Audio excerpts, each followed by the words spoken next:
What if Dire Straits played lo-fi indie rock? This week we'll be taking a little look at the career of Mark Knopfler and the boys. To my mind, one of the more surprising multi-platinum stadium fills of the 1980s. I'll also be considering the rather nebulous term lo-fi indie rock or slacker rock, rather vague descriptions which nevertheless have been used to describe a fair amount of the most exciting American indie rock of the 1980s and 90s. All this and more on this week's What If, How, When, Why.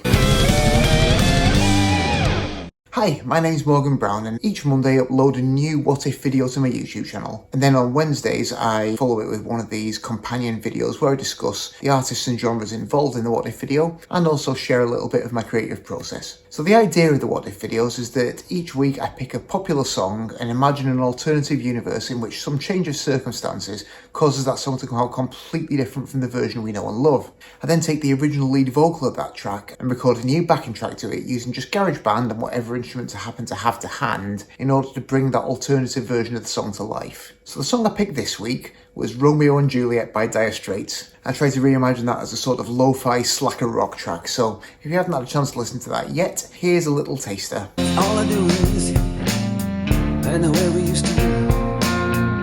All I do is keep the beat, band coming. All I do is kiss you through the bars of Orion. Julia, do the stars with me anytime. I take your hand when you made love. You used to cry. Said I love you like the stars above. I love you till I die. There's a place for us, you know, in the moon of summer, when you don't realize you were just the time was wrong. Yeah. Now, I think if you'd heard Dire Straits in their early days, around 1977 when they were formed, although you might well have been impressed, I doubt you'd have immediately thought that they'd gone to become one of the following decade's biggest sort of stadium rock attractions. Because I think for their entire, whatever it was, 18-year run, they always felt like a bit of an odd fit in the mainstream musical landscape, certainly in the UK, but I think probably internationally as well. From day one when they emerged even, they didn't really fit exactly anywhere. They certainly didn't sound like the big mainstream rock acts of 1977, but at the same time they didn't at all fit with the emerging punk and new wave scenes either. I guess the closest thing to them and the scene that they'd probably be most associated with at the time was the pub rock scene. Most often when we think of pub rock now, you tend to mainly associate it with that cranked up, back to basics rock and roll and R&B style. The people like Dr. Feelgood and the Pirates and Eddie and the Hot Rods made their names with. But actually the pub rock scene at the time was a much broader church, incorporating, people doing power pop and country and soul and all kinds of things. So I guess the unifying factor more than a specific musical style was just bands whose focus was live music and who could deliver unpretentious live music without needing all the bells and whistles of a big stage show. And Dire Straits certainly early on really fit that bill. Always an interesting mixture of influences in there, and when you listen back to that early stuff, you can hear all kinds of things going on there. There's definitely some country, there's probably some folk, there's a hefty swathe of Bruce Springsteen, but filtered through this very British perspective through a lens of Newcastle rather than New Jersey. There's some blues in there, but not the kind of over-the-top wailing blues rock that had become such a major factor in 70s rock. It all seems a lot less histrionic, even though they were very much a guitar-led band with some spectacular guitar solos. Mark Knopfler had a very different approach to your kind of standard 70s guitar hero. I think he had quite a different set of influences to a lot of those 70s axe wielders. You can hear a really interesting mixture of stuff in there. There's like that sort of Chet Atkins-y style that blurs the lines between country and jazz. You can hear Hank Marvin of the Shadows in there, that ringing, clear Stratocaster tone. So really different to the post Eric Clapton, Jeff Beck, Jimmy Page players who dominated a lot of the guitar playing landscape in the 1970s. And his voice too was a million miles away from what what you'd expect of any kind of rock singer of that era. None of the Robert Plant style high-pitched wailing, none of the sort of lung-bursting macho growl that you get from some other rock singers at the time. Generally just a really understated, almost mumbling tone that he brought to everything. They were really treading quite a unique path at the time, and I don't think you would have necessarily had them pinned for more than niche success. You wouldn't necessarily have expected to see them packing stadiums in a few years' time. I guess there are a few factors that did lead them to that stage, aside from the fact that they just had a bunch of really good songs. Part of it was that they were paired with producers who were able to shape the sound in a way that more met those kind of 80s standards. Jimmy Iovine, notably, who was one of the people who really sort of pioneered that more bombastic 80s sound, gave them a bit of the same gloss and impact that those 80s Springsteen records have. But then obviously the big thing I think that gave them that final push into the stratosphere was having an innovative approach to promo video just at the time when MTV became incredibly influential. Because that's certainly the very first thing that I remember about Dire Straits as a kid, was just putting the TV on and seeing the video to Money for Nothing and being absolutely transfixed because it was just unlike anything I'd ever seen before. This groundbreaking 3D computer animation. So they just did a really good job of capturing that medium, which I think really helped to give them that final push from sort of a well-respected rock band to international superstars. And they really were superstars. That Brothers in Arms album, I mean, it's one of the first things I remember from music because my dad had the LP. I was just obsessed with this, from the picture of the guitar on the front, the videos, but they were everywhere during that mid-80s period. I guess also, as well as the videos, the rise of the CD must have played a massive part in their success, because that album came out just at the point where CDs were getting the big industry push. And I think at the time Brothers in Arms became one of the albums that was considered to be a must-have on CD. So it was one of the first albums to really sell massive amounts on this new format. So it became absolutely huge without really making too many concessions to the era in a decade that was largely defined by gloss and style over substance. Image. They were still not your most photogenic band. Mark Knopfler there with his rapidly receding hair and his headband, and just a bunch of fairly average looking middle-aged fellas playing music that, although given a bit of 80s sheen in the production, was at its heart pretty rootsy, quite far removed from hair metal, a million miles away from new romantic or sophisti-pop or any of these kind of glossy, big, over-the-top genres that were really doing numbers at that point in the 80s. So they're quite a phenomenon, really. Yeah, I don't know if after that album the pressure to try and capitalise was too great, or whether they just weren't particularly interested in carrying on that path, because after that there was a big long gap, and obviously Mark Knopfler went off into film soundtracking, did some solo stuff. But there wasn't a new Dire Straits album then until On Every Street, by which point it was the 90s, the musical landscape had massively changed. And also, I remember hearing that album when it came out, and it really felt pretty phoned in. Obviously, they managed to tour very successfully off the back of it, but really, I think creatively, he must have known that Dire Straits had already run its course by the time they got round to that album. Particularly as by the time it came out. I mean, if Dire Straits seemed a bit out of place and uncool in the mid-80s, by the early 90s, it was like they were from another planet. And certainly by that point, I was getting into Nirvana, and then from there into a bunch of punk rock stuff, and Dire Straits did seem hopelessly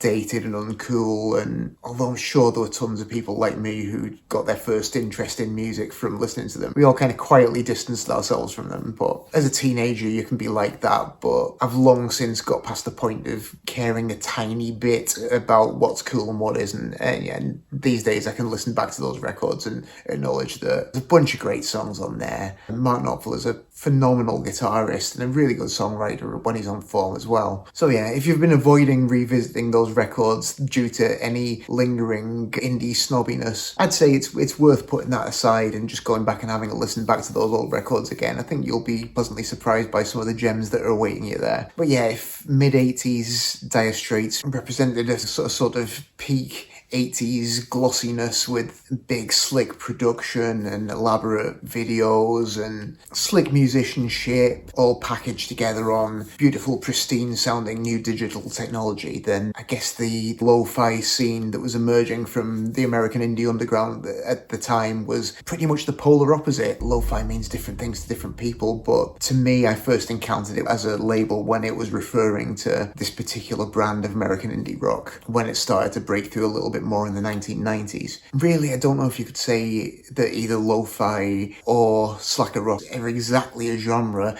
It's not like there was any particularly unified scene necessarily of these bands. They're more just labels that are applied to a few different isolated artists and acts who all happen to be doing quite similar-ish things in parallel with one another, and all generally emerging during that time period from sort of the mid-80s into the early 90s. So bands like Sebadol, Guided by Voices, Pavement, Truman's Water, and so on and so forth. And these bands didn't necessarily share all that much musical DNA with one another. Some of them notably drawing more influence from the punk scene, some of them obviously taking a lot more from kind of UK post-punk stuff. Everyone always mentions that early Pavement drew very heavily on The Fall. Guided by Voices, who I mentioned, have just loads of 60s pop and psychedelia influences. I say Sebado had a bunch of different stuff going on, from Husker Du-ish melodic hardcore through to Nick Drake minimalist introspective folk. So all kinds of different influences going on. I guess what did unify these bands was a very DIY approach that valued autonomy and the ability to create things yourself over slickness and smoothness and perfection, to the extent that actually the rough edges, the noise, the sloppiness were to be cherished and encouraged rather than avoided. So a bunch of these bands start out with very, very primitive recording setups. I mean, the early Sebado records, Lou Barlow and Eric Gaffney just working with mono tape recorders, piecing together records from fragments of cassette tapes, essentially. And also were often self-released, using, again, quite often cassettes for the ease of being able to reproduce them, cheap, just able to copy them yourself and self-distribute, or, self-released 7 inches, that kind of thing. So cheaply or freely recorded, cheaply produced, packaged. Homemade packaging was a big thing. I've got the first press of the first Truman's Water album, Odd Thick Tum, and the sleeve, it's been a second-hand Simple Minds record which they've spray painted and stuck photocopied artwork on top, sort of hand-coloured, and then the inserts are just bits of the contents of members of the band's wallets and pockets. So I've got someone's expired library card in there. It's just amazing. That's the kind of aesthetic that was going into it, this sort of rough-hewn kind of personal touch. And it produced some really fascinating stuff. A lot of those early releases by all these bands are pretty amazing. They all sort of gradually started to gain a little bit of notoriety. They'd get written up in zines. Occasionally someone like John Peel, the legendary UK DJ, would pick up on them. So gradually, as you get into the 1990s, a bunch of these bands are starting to actually get signed by slightly more established indie labels who can give them a bit of a budget. So it's funny, by the time I, as a listener, encountered any of this stuff that was being written about as lo-fi indie rock, most of it wasn't actually all that lo-fi anymore, because all these bands were a bit more established. They were being recorded in actual recording studios by professional engineers and producers. I think most of them still kept some rough edges. Generally, by this point, it's purely a willful aesthetic choice rather than out of necessity. So although a bunch of these bands came from this sort of C86 and K Records inspired kind of ultra DIY origin point, by the time the terms lo-fi indie rock and slacker rock became kind of common parlance in the music press, they were really just being used as just another convenient genre tag to group together, I guess, at the time just American indie rock bands who didn't fit into grunge. Because although there's definitely some shared musical territory, some shared influence with the grunge bands, notably none of these bands who you describe as slacker rock have that sort of hard rock and metal underpinning that pretty much all the grunge bands had. So really the whole lo-fi tag became relatively meaningless by some point in the 1990s, but nevertheless, a bunch of the bands that emerged from that scene did go on to make some of the most impressive and beautiful indie rock of the last, 30, 35 years. So, as I often conclude when I'm looking at these genre tags, I don't know if the genre name really particularly means anything, but I also don't really know if it matters when the music's this good. Well, yeah, anyway, that takes me up to this week's alternative universe scenario. So, in my alternate timeline this week, things are largely the same as our own universe, except for the fact that all of the members of Dire Straits were born 10 years later. So instead of forming in 1977, they form in 1987. So in this timeline, Mark Knopfler has kind of come up through the indie scene. He's kind of tried his hand at jangle pop stuff, the sort of slightly slicker end of jangly indie pop, but he's really much more interested in doing something with more of a raw DIY ethic. He wants to get away from any kind of slickness, so starts this new band and draws on this wide range of influences, from kind of chaotic fall style post-punk to kind of tuneful but introspective Husker-Du punk rock and heart on sleeve sloppy romanticism of the Replacements and the arty noise experiments of early Sonic Youth, all that stuff and more. He puts all of that into it, starts recording the band himself using a sort of barely functioning 4-track recorder, and issues the results on very, very limited edition cassettes that the band members draw their own sleeves for. So through this process, they gradually just build up this small but really kind of rabid following. They become quite a sort of cult sensation. A bunch of influential zines start to write about them in these exalted terms, and John Peel picks up on this stuff and starts playing it on the radio. So there's a real kind of groundswell of interest in them over the first few years, and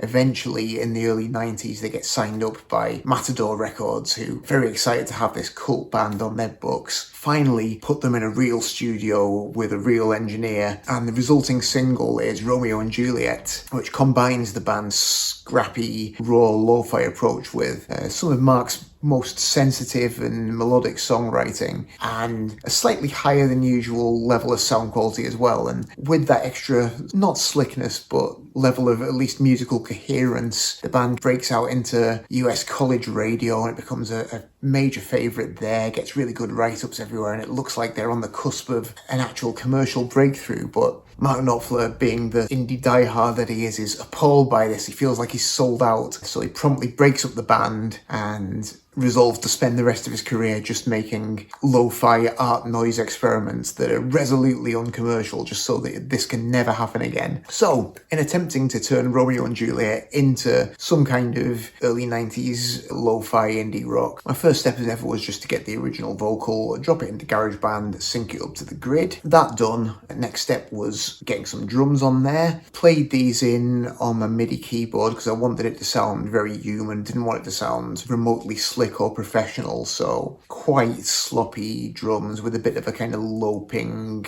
lazy, slacker rock feel to them as much as possible. Added a little drum machine in one section where I dropped the acoustic sounding drums out. I don't know if that's a particularly slacker rocky thing to do, but it just felt like the right thing to do, so I've got a drum machine in one section too. Layered some bass over that, not worrying too much about being too tight again. One of the things that I like that I've heard, I've forgotten his name, the chap from Pavement, and also Lou Barlow back in his Dinosaur Jr. days doing, is playing like bass chords, which I always quite enjoy, so I tried to get a little bit of that in, little kind of 2-note chordings and things, so the bass fills up quite a lot of the harmony there as well.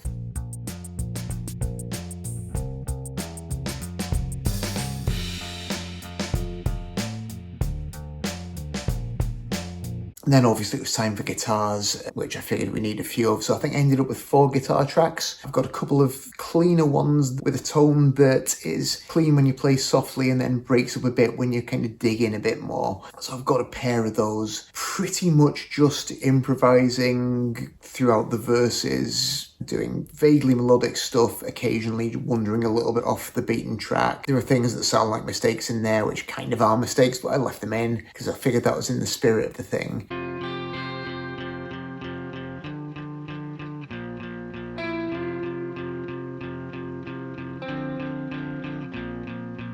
And then I wanted the choruses to have a bit more of that sort of slightly grungy 90s indie rock dynamic. So in the choruses, I bring in my second lot of guitars, which have big, horrible fuzz tone on them. Definitely not heavy metal distortion. It's definitely raw, fuzzy indie rock stuff. So they crash in to an increasing amount every time the chorus comes round. And as we go on, they also will occasionally hang on through the verse and do something there as well.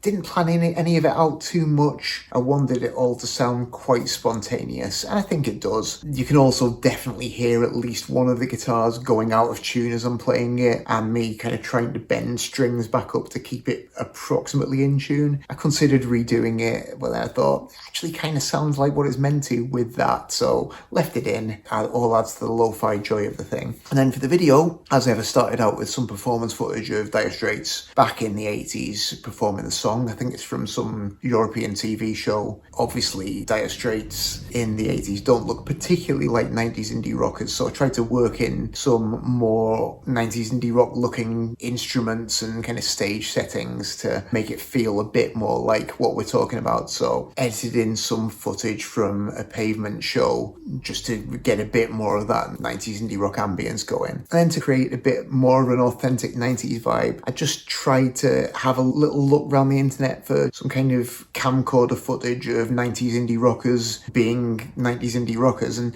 found this great clip from like a coffee shop somewhere in the States. I think if you watch the whole thing, it's some guy wandering around the coffee shop with a camcorder trying to persuade people to come to his band's gig and not having much luck. So a lot of it is him approaching girls and them awkwardly trying to get away from him, which I felt actually really kind of fit the lyric and the tone of the song quite well. So I edited little bits of this poor hapless guy's sort of quest in between the performance sections. And then finally, for just an extra little touch to place Dire Straits in that scene, just mocked up a few concert posters with various 90s indie rock peers and Dire Straits appearing on the bill too, just to place them in that correct historical context there. So I hope you enjoyed this one. For me, it's just another really fun way of combining a couple of quite disparate things, both of which I love. As I say, totally grew up on Dire Straits and then almost completely forsook them for 90s indie rock, so it's quite nice at this stage to combine these two things that I really like. But yeah, let me know what you think down in the comments, and if you did enjoy it, please like, share, subscribe, all that stuff really helps. I'm always tremendously grateful. If there's anything else you'd like me to do in coming weeks and months, any artists or songs or genres you'd like me to take a look at, I always welcome your suggestions. But otherwise, that's all from me for this week, so thanks very much indeed for watching, and I will hope to see you next time.